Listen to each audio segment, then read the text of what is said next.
10 things your cat wishes you'd stop doing. Your cat can't talk, but if it could, it would beg you to stop doing at least one of these 10 things today. Most owners have no idea they're doing them.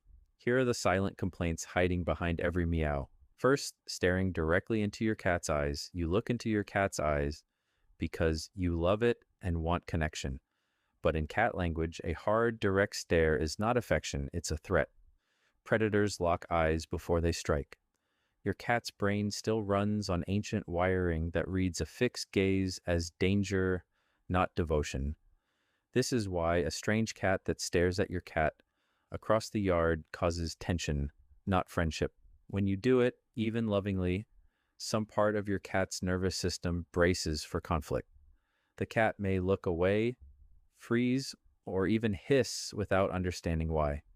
The fix is simple. Look, then slowly close your eyes halfway and blink. This is the feline version of a smile. Cats that receive slow blinks relax and often blink back. Direct staring builds tension. Slow blinking builds trust. Second, rearranging furniture without warning. You move the couch, buy a new rug, or shift the litter box to a different room and think nothing of it. Your cat experiences this as its entire territory changing overnight. Cats build detailed mental maps of their space, memorizing scent trails, escape routes, and safe zones. When the map suddenly doesn't match reality, stress hormones spike. Some cats stop eating for a day. Others hide for hours in a new environment they no longer recognize as safe. This isn't dramatics, it's disorientation. If you must rearrange, do it in stages, not all at once, and leave familiar smelling items like the cat's bed or blanket in a consistent spot. Territory stability is not a luxury for a cat. It's a basic sense of safety. Third, blowing air in your cat's face. It gets a reaction every time, so people keep doing it. The cat blinks, jerks back, sometimes swats. You laugh. Your cat does not think this is funny. A blast of air in the face triggers the same defensive reflex as a threat approaching too fast. Cats rely on their whiskers and face to read the environment, and sudden unexpected air movement overwhelms that system instantly. Repeated over time, this teaches the cat that your face coming close means something unpleasant is coming. That erodes the trust needed for gentle nose-to-nose greetings, something cats actually enjoy on their own terms. Skip the blowing. If you want a cute reaction, offer a slow blink instead. You'll get warmth back, not fear. Fourth, ending laser pointer play with nothing to catch. The red dot vanishes and your cat is left standing there, alert, muscles tense with nowhere for that energy to go. This is one of the most common mistakes in cat play. A laser satisfies the chase instinct, but never the capture instinct. And capture is what actually resets a predator's nervous system. Cats that play only with lasers can become frustrated over time, sometimes redirecting that unfinished hunting drive into biting ankles or knocking things off shelves. The fix takes 10 extra seconds. After the laser session, immediately produce a soft toy or treat the cat can physically grab and hold. This gives the hunt a real ending. The brain needs the catch to feel finished, not just the chase. Fifth, forcing your cat to meet guests. A friend comes over, and you scoop up your hiding cat to introduce it, sure that a little exposure will help it warm up.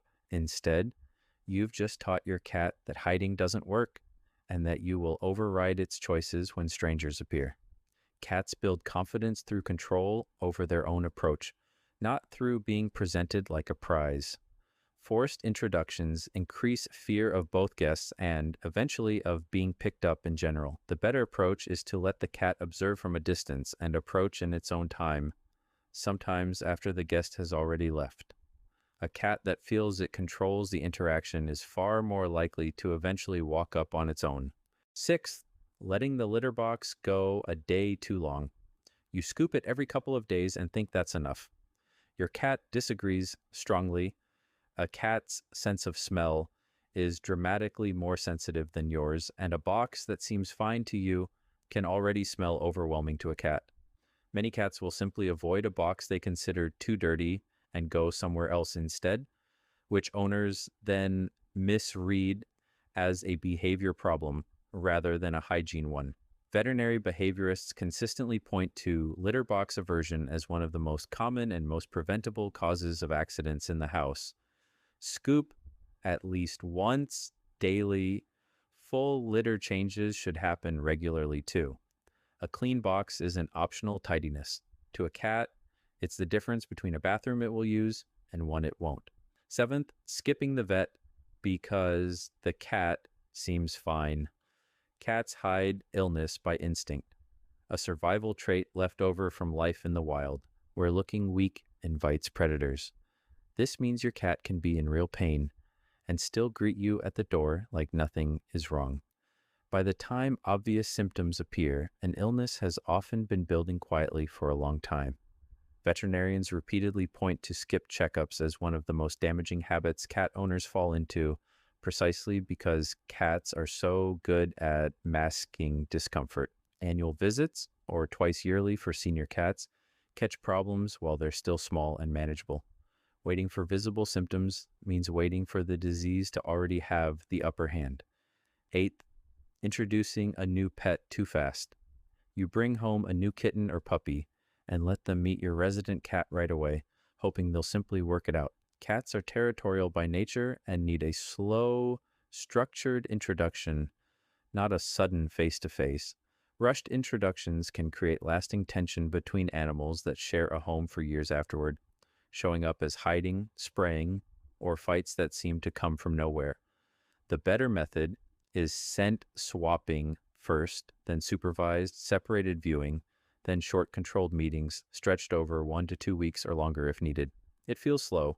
It saves years of conflict. Ninth, giving your cat no vertical space. If your cat only has the floor, it only has the least secure part of your home. Cats feel safest when they can climb, perch, and observe from height, an instinct rooted in how their wild ancestors avoided threats and watched territory.